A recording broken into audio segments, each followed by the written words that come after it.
आपकी प्रवक्ता ने कहा कि उत्तराखंडियों की हालत कुत्तों जैसी हो गई है।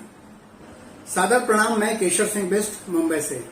साथियों, अपमान सहने की एक सीमा है, बेइज्जत होने की भी एक हद है।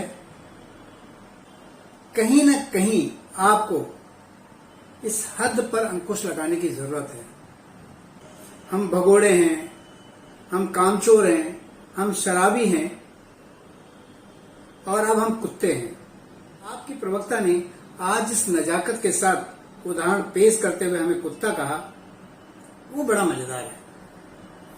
वाह, कितने शानदार तरीके से अपमानित किया जा सकता है, कितने खूबसूरत शब्दों के साथ आप जूते मार सकते हैं, उसका ये सबसे बेस्ट एग्जाम्पल है।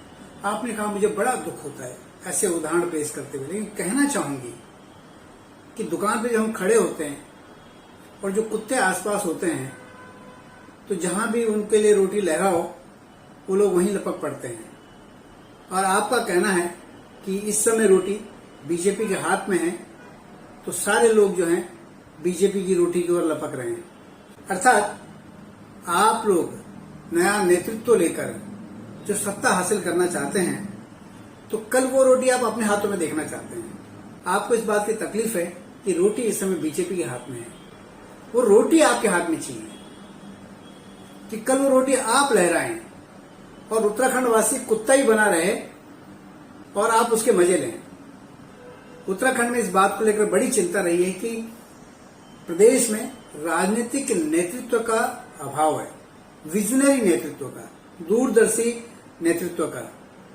और आपका ये कहना है कि एक नई पार्टी के रूप में आप इस राज्य को नई दिशा देंगे। आपके पास एक विजनरी मैप है और आप इसे स्वर्ग बनाना चाहते हैं। और आपका मानना है कि कांग्रेस, बीजेपी या कोई भी दल उत्तराखंड के प्रति उतना समर्पित नहीं रहा है, उसकी निष्ठा उत्तराखंड के प्रति नहीं रही है, उसमें नेतृत्व का बहुत बड़ा अभाव रहा है और आप उस सब की भरपाई करेंगे।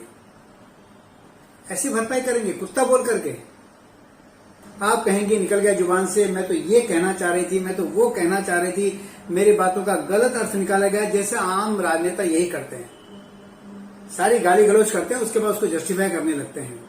अगर आपको एग्जाम्पल ही देना था, आप एक समझदारी नारी हैं, आप प्रवक्ता हैं एक पार्टी की, वो पार्टी जो हमेशा क्रांति की बातें करती है, क्रांति से नीचे कुछ नहीं करते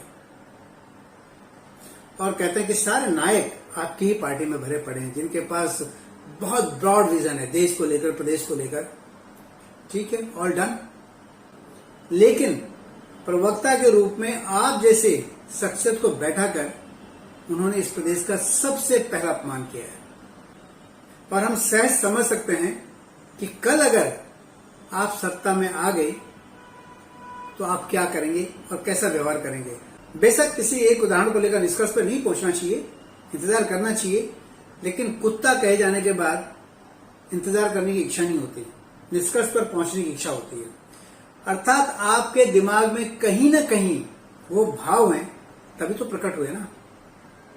कम से कम कुत्ता जैसे शब्द बोलते हुए तो आदमी 10 बार सोचता है ऐसे उदाहरण देते हुए। अगर किसी पार्टी के प्रवक्ता को इतनी अक्ल भी नहीं है, इतनी समझ भी नहीं है कि अपने राजनीतिक विजन को आम जनता के सामने कैसे रखा जाए, उससे उत्तराखंड वासी क्या उम्मीद करेगा कि कल जब वो सत्ता में आएगा तो वह उनके प्रति कितना प्रतिबद्ध होगा, वह उनका कितना सम्मान करेगा। और वैसे एक चीज और है, नेगेटिव पब्लिसिटी आपके लिए हमेशा फायदेमंद रही है। मुझे नहीं लगता कि आपको इस बात का मलाल होगा कि आपकी जुबान से कुत्ता क्यों निकल गया। बस आपको इस बात का मलाल होगा कि यह कुत्ता सार्वजनिक मंच पर कैसे निकल गया। शायद कल बिजली फ्री की घोषणा से आप उत्साहित थी और आपको लगा कि जिस प्रदेश के लिए इतनी बड़ी बड़ी घोषणाएं कर दी है, उस प्रदेश के लोगों को कुत्ता बोल दिया तो क्या फर्क पड़ता है।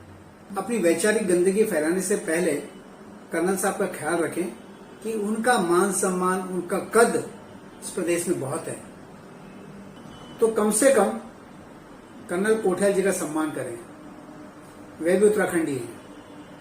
और निश्चित ही आपके उदाहरण से इस बात को डिफाइन किया जा सकता है कि आप उत्तराखंड के बारे में कुछ नहीं जानती।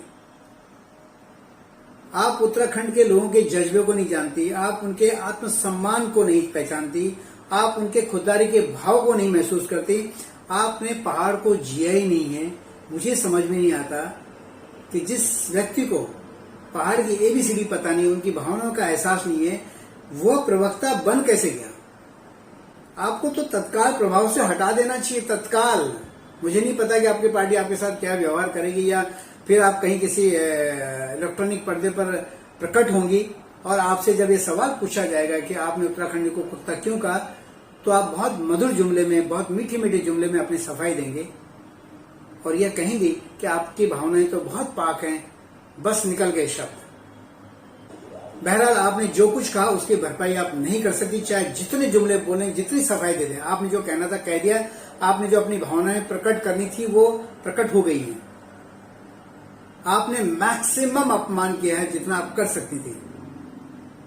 अब आपसे अनुरोध है कि आप उन उत्तराखंडियों से क्षमा मांगे बिना कोई सफाई दिए। धन्यवाद।